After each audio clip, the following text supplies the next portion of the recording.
So for the case of what all this means in context of physics, the good example for us with the circle is circles often are this is a bit of an oversimplification, but a good simplification of a satellite's orbit around the Earth.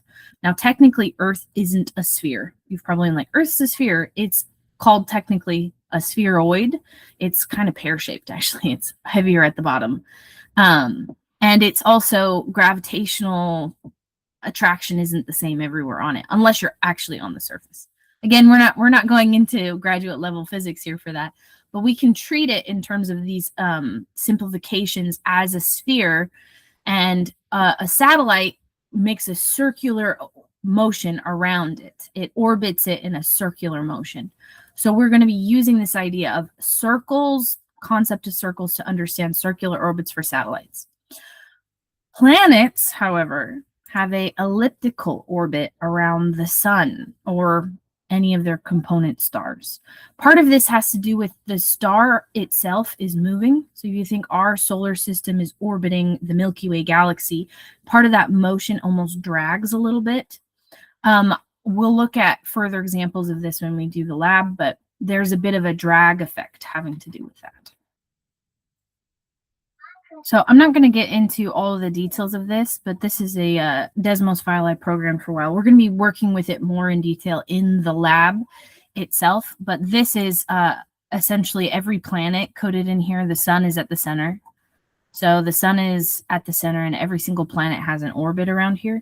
And now it's a little hard to tell. Mercury's is actually a really good example. You see Mercury really well. You see the orbit for Mercury is very pronounced in terms of its ellipse right here. So in terms of the vertical direction, it's almost the exact same. We get about down to -56 and about up to +56. But right here, it's a little less than 50, and we see it gets quite a bit greater than 50. So there's a stretch, there's an eccentricity along the x-axis.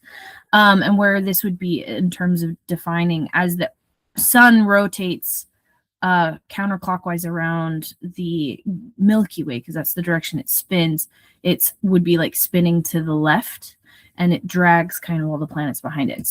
So I have this programmed to actually match the orbits with respect to each other, setting Earth as like the default, right? Earth makes one travel around the sun every year. We see that if I zoom in here at Mercury, which is the innermost planet, it's going a lot faster. Just outside that, I have Venus, which is going faster than us, but not quite as fast as Mercury. Then we have Earth's orbit, and then the black in here in the black is Mars.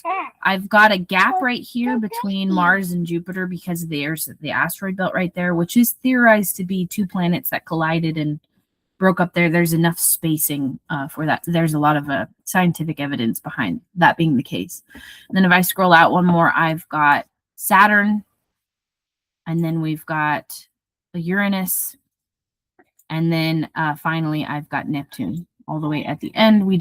I have not included Pluto on this, so try not to get too offended, but that's essentially, we see at the very outside, they're going very slow.